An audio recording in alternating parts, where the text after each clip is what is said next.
Азыр сабак баштаардан мурун жагымдуу маанай түзүп алалы. Балдар, жаныңарда апаңар, бир туугандарыңар болсо керек. Кана, ушуларга карап, бир жылмайып маанайыбызды көтөрүп алалы. Анда биз алифбе сабагын баштайлы.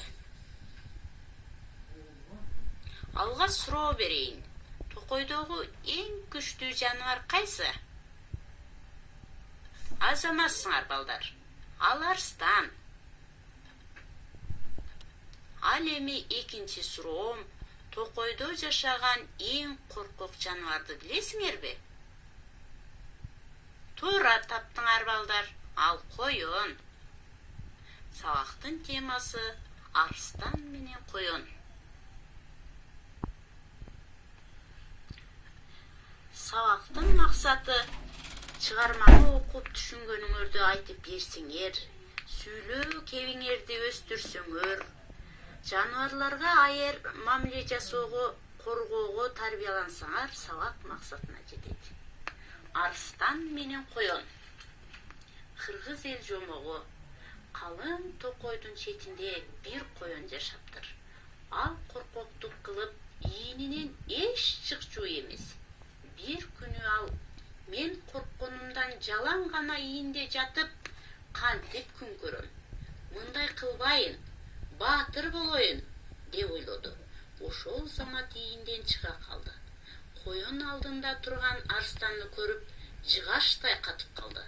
Арстан коёндун жанына келип, колго түштүң эми сени жеймин, деп тиштерин кычыратты.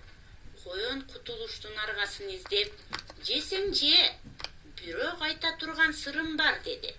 Тезирээк айт, деди арстан. Сен өтө күчтүүсүң, мунуңа мен ишенем, бирок кудукта сенден да чоң арстан бар. Ал сени жейм деп ачууланып жаткан. Ошого бир беттешип көр, мени анан жей бересиң.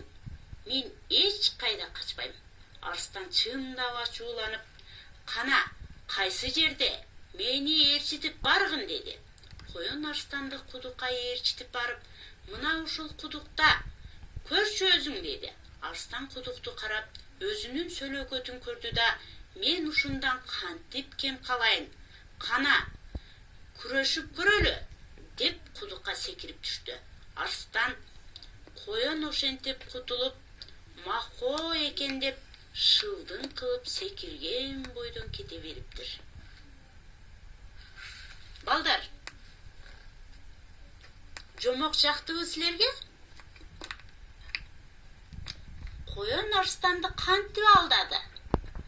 Арстан кантип алданып калды, деп ойлойсуңар.